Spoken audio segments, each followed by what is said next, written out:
Break के बाद एक बार फिर से आप सभी दर्शकों का अन्नदाता के खास कार्यक्रम में स्वागत है।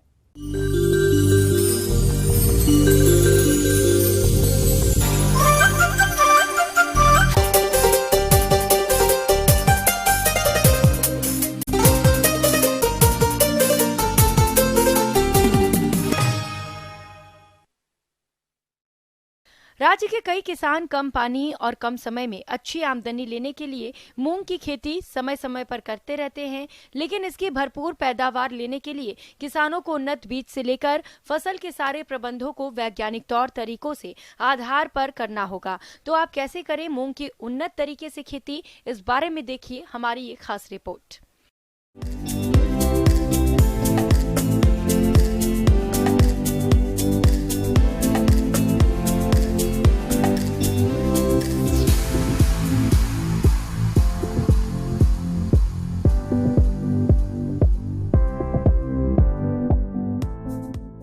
किसान भाइयों, मूंग ग्रीष्म और खरीफ दोनों मौसम में उगाई जाने वाली प्रमुख दलहनी फसल है, जो कम समय में पककर तैयार हो जाती है।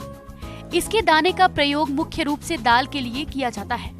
दलहनी फसल होने के कारण इसकी जड़ों में गठाई पाई जाती है, जो कि वायुमंडलीय नाइट्रोजन का मृदा में स्थिरीकरण करती है।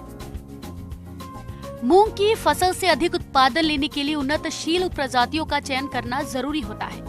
तो आप गर्मी के मौसम में अच्छे उत्पादन के लिए TGM 3, जवाहर मूंग 721, K 851, HUM 1, PDM 11, पूसा विशाल आदि में से किसी भी किस्म का चयन करके बुआई कर सकते हैं।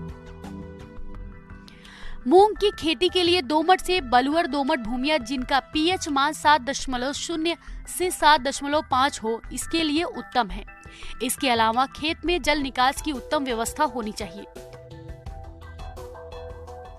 ग्रीष्मकालीन मूंग की खेती के लिए रबी फसलों को कटने के तुरंत बाद खेत की जुताई कर 4 से 5 दिन छोड़ देना चाहिए। उसके बाद खेत का पलेवा कर दें और पलेवा के बाद 2 से 3 जुताइयां देशी हल या कल्टीवेटर से कर पाटा लगाकर खेत को समतल और भुरभुरा बनाएं। किसान भाइयों, किसी भी फसल से अधिक उत्पादन प्राप्त करने के लिए खाद और उर्वरकों का संतुलित मात्रा में प्रयोग करना होता है।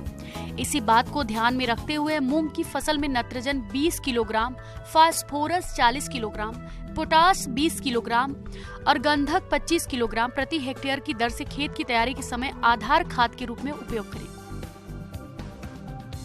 किसान भाइयों, ग्रीष्मकालीन मूंग की बुआई 15 मार्च तक कर देना चाहिए। बोनी में देरी होने पर फूल आते समय तापक्रम में वृद्धि के कारण फलियां कम बनती है, जिससे मूंग की उपज प्रभावित होती है।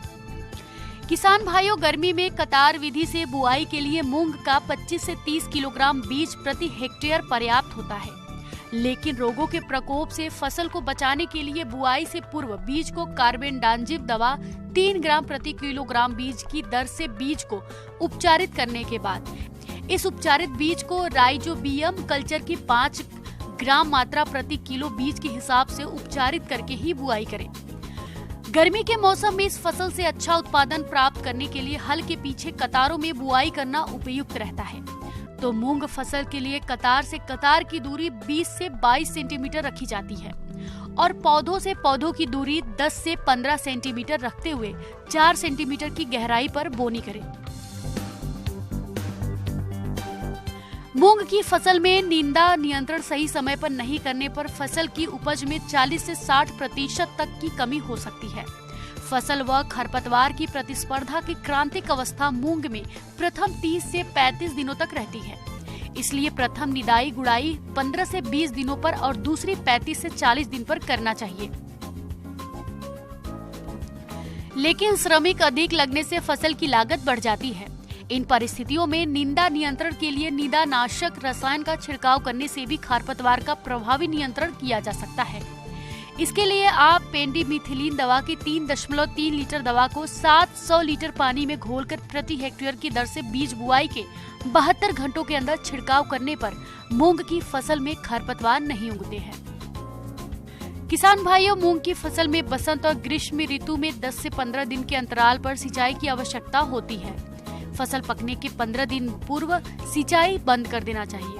खेत में पानी का भराव होने पर फालतू पानी को खेत से निकालते रहना चाहिए, जिससे मृदा में वायु संचार बना रहता है।